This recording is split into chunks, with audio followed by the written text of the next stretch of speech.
The prevalence rate of diabetes in the United States population is approaching 10%, and for our seniors, over 25%. Diabetes causes great human suffering with its many complications, such as stroke, retinopathy, coronary artery disease, neuropathy, amputations, and chronic kidney disease, or CKD.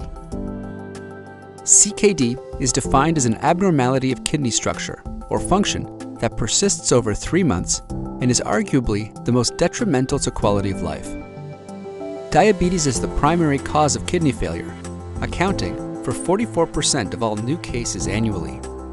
Medicare spends nearly 25% of its annual budget on CKD alone. Unfortunately, nearly 6 out of 10 people with diabetes are not screened for CKD up to national standards. The National Kidney Foundation Kidney Disease Outcome Quality Initiative provides clear guidelines. Annual screening for CKD should begin 5 years after the diagnosis of type 1 diabetes and immediately with the diagnosis of type 2 diabetes. All patients with diabetes should receive yearly 1. A serum creatinine test, 2. A urinary albumin-creatinine ratio, ACR, on a spot urine, first morning void is preferred, and 3. An estimated glomerular filtration rate, or EGFR. Elevated serum creatinine suggests that the patient already has CKD. When reviewing ACR results, if at least 2 out of the 3 samples in a 6-month period shows one of the following: ACR greater than 300 mg per gram, ACR greater than 30 mg per gram in the presence of retinopathy, or ACR greater than 30 mg per gram after 10 years of type 1 diabetes, the patient likely has CKD. An EGFR of 30 or lower warrants a referral to a nephrologist, as the patient is at high risk for CKD. ACR values should be quoted instead of the less accurate micro and macro albumin terminology.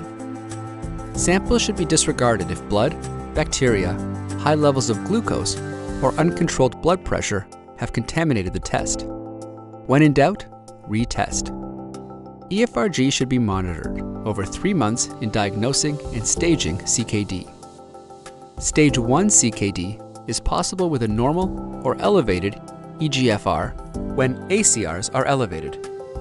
Muscle mass impacts EGFR values and are not reliable in cases of extreme weight or height, limb amputations in children or over 75 years.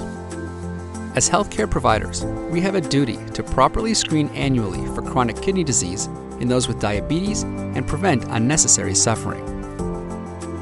Let's move our country's healthcare to one of prevention and wellness.